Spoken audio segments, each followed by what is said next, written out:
Shalom, selamat malam teman-teman.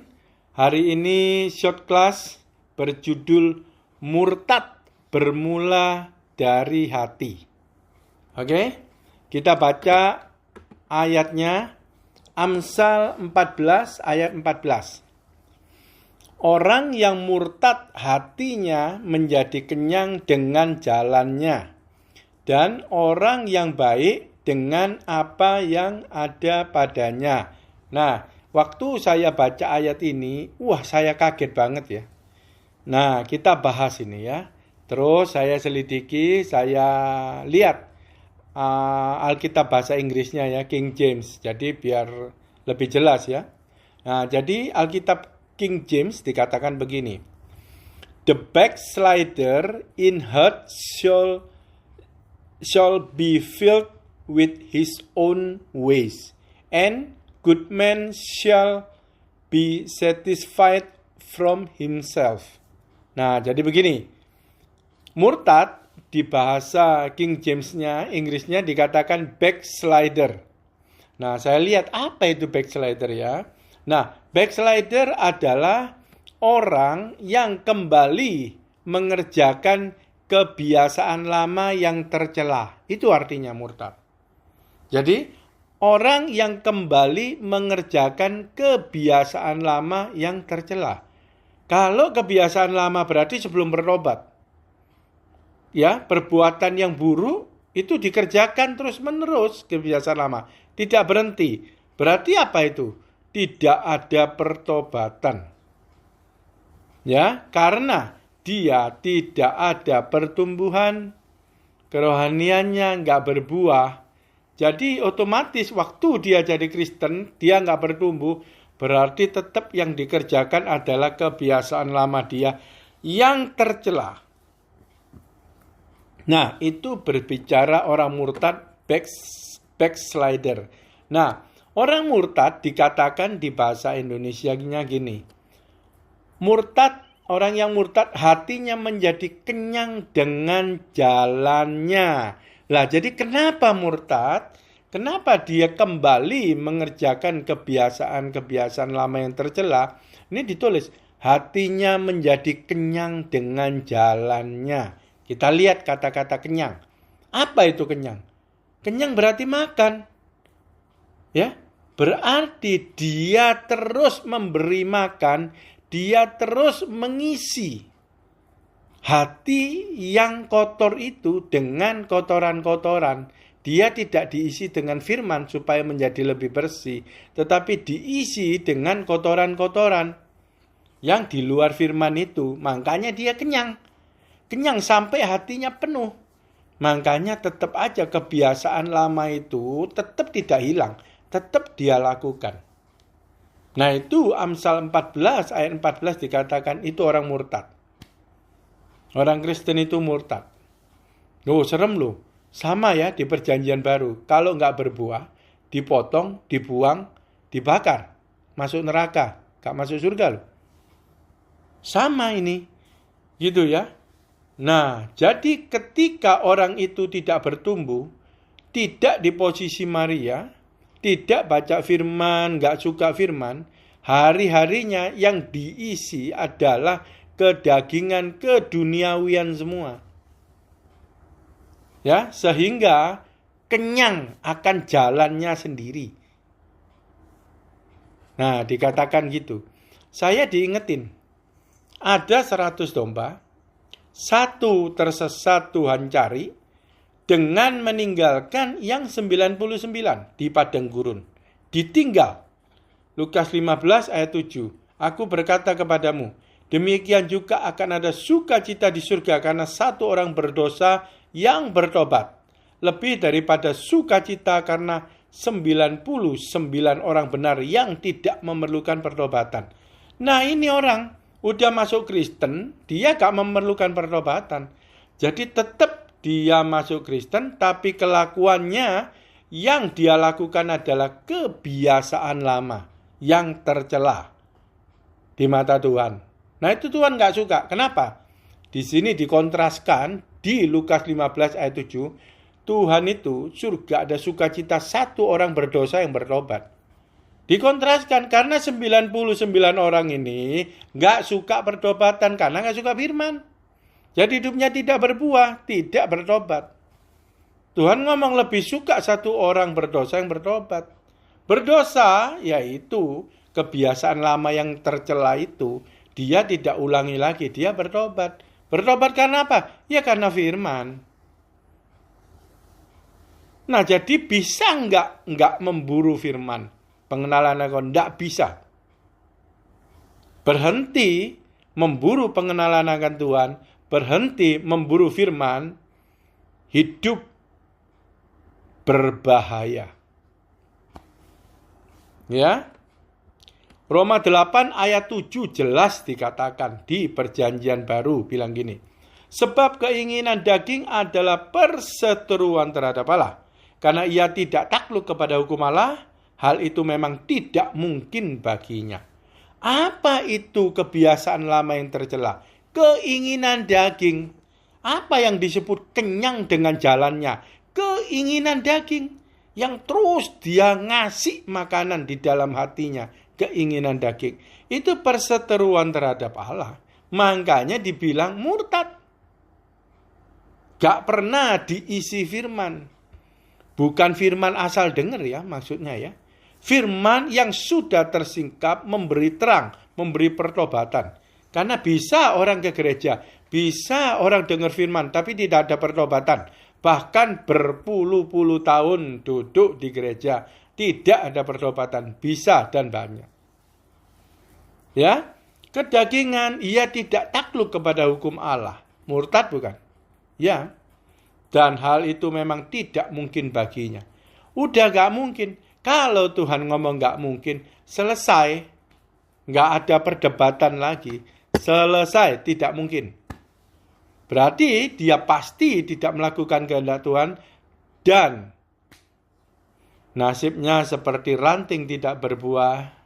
Dikumpulin, kering, dibakar. Ya. Nah ini menjelaskan ayat Amsal 14 ayat 14.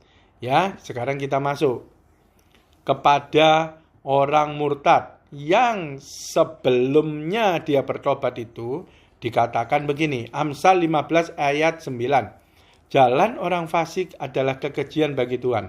Tetapi siapa mengejar kebenaran dikasihinya. Jalan orang fasik, kekejian bagi Tuhan. Siapa mengejar kebenaran dikasihinya. Orang yang sudah bertobat harus mengejar kebenaran. Karena Tuhan mengasihi dia. Jadi dia harus terus mengejar. Ketika orang itu bertobat dan tidak mengejar kebenaran, maka dia kembali kepada dulu menjadi orang fasik. Dikatakan jalan orang fasik kekejian. Yaitu yang tadi dikatakan keinginan daging. Dan tadi juga dikatakan orang benar tidak memerlukan pertobatan. Jadi semua yang dilakukan adalah perseteruan terhadap Allah. Nah, ini udah jelas dikatakan begitu. Jadi tidak bisa tidak. Orang fasik dengan orang benar itu bertolak belakang. Ya. Oke. Dan ini dikatakan gini, Amsal 14 ayat 14 yang B-nya. Dan orang yang baik dengan apa yang ada padanya. Orang yang baik dengan apa yang ada padanya. Nah, ini saya lihat di bahasa Inggris, kitab King James, dikatakan begini. And good man shall be satisfied from himself. Jadi orang yang baik, dia akan dipuaskan atau dia akan puas dari dirinya sendiri. Maksudnya, kalau dikontraskan dengan orang murtad, hatinya kenyang dengan jalan, jadi himself di dalam itu hatinya. Jadi dia akan puas, akan dipuaskan yang ada di dalam hati. Apa itu? Kalau ini berbicara murtad dengan jalannya, berarti itu adalah jalan Tuhan, itu adalah firman. Jadi orang yang baik adalah dia akan dipuaskan atau dia akan puas dengan firman yang ada di dalam dia. Jadi jalan-jalannya di dalam hatinya itu jalan Tuhan. Nanti itu yang dia hidupi. Itu yang namanya berbuah. Ya. Oke, sekarang kita lihat. Amsal 15 ayat 10. Didikan yang keras adalah bagi orang yang meninggalkan jalan yang benar. Dan siapa yang benci kepada teguran akan mati. Oke, Amsal 15 ayat 10 digini. Didikan yang keras adalah bagi orang yang meninggalkan jalan yang benar. Berarti dia orang Kristen. Dia bertobat. Dia sudah berada di jalan yang benar. Cuman karena dia tidak memburu pengenalan akan Tuhan, firman, pengertian itu, dia malas, dia tidak intim dengan Tuhan. Jadi akhirnya nanti yang dia lakukan ya hidup yang lama lagi seperti tadi. Ya, itu artinya dia meninggalkan jalan kebenaran, kembali lagi kepada jalan yang tercela itu tadi. Nah, Tuhan bilang, didikan yang keras. Siapa yang mendidik? Pasti Tuhan. Kenapa? Dia bukan ingin supaya kita susah, tapi Tuhan ingin kita itu tidak meninggalkan jalan kebenaran, supaya jiwa kita tidak binasa, kita gak masuk neraka. Ya, kenapa Tuhan ngomong ini didikan yang keras? Karena di ayat B-nya dikatakan gini, siapa benci kepada teguran akan mati. Ya, pertama teguran. Teguran dia benci, dia nggak suka baca firman, nggak suka renungan firman. Teguran itu kata-kata. Ya, pakai mulut. Yaitu firman, dengerin. Dia nggak suka. Akhirnya jalannya serong meninggalkan jalan kebenaran. Akhirnya terpaksa ketemu didikan yang keras. Ya, kalau ingat, Licu tadi sudah ngomong ya, Mazmur, gada dan tongkatmu itu yang menghibur aku. Jadi gada dan tongkat itu penghiburan. Apa itu penghiburan? Perjanjian baru dikatakan, Roh Kudus adalah roh penghibur. Adalah roh kebenaran. Jadi penghiburan orang benar adalah firman Tuhan.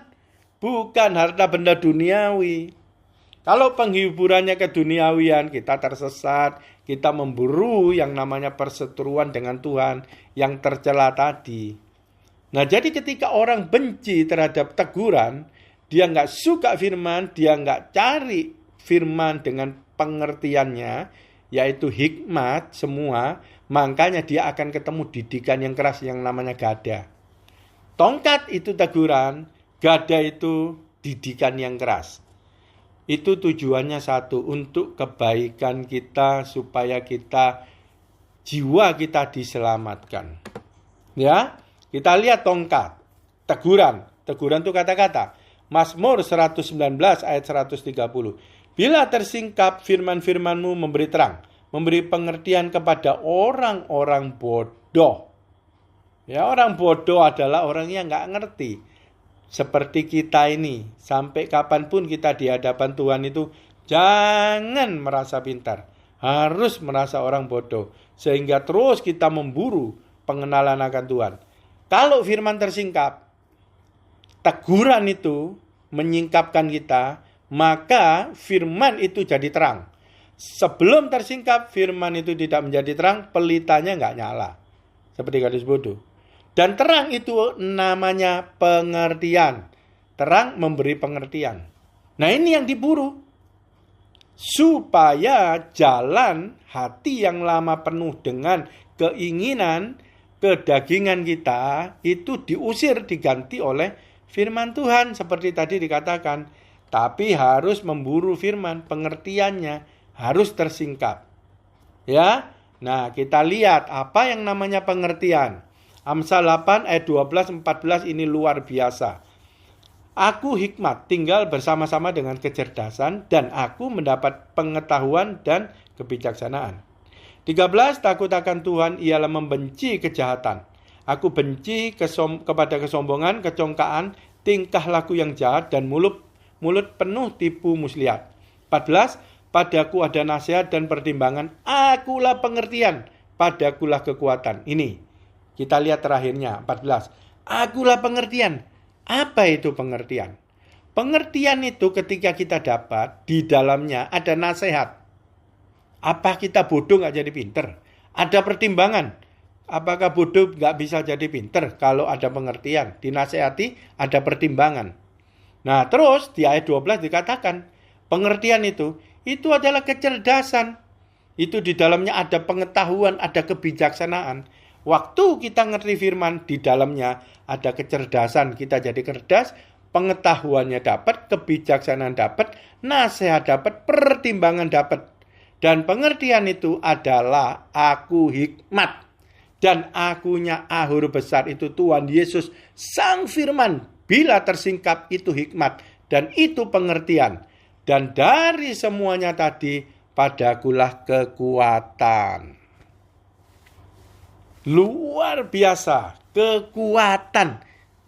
Makanya kalau gak ngerti firman, ya kita jalanin hidup ini berat. Karena gak ada kekuatan dari Tuhan, pakai kekuatan manusia. Ketika firman itu masuk, kita hidup dalam pertobatan, ada kekuatan Tuhan, kekuatan firman yang menyanggupkan kita berjalan. Itu namanya berjalan bersama Tuhan.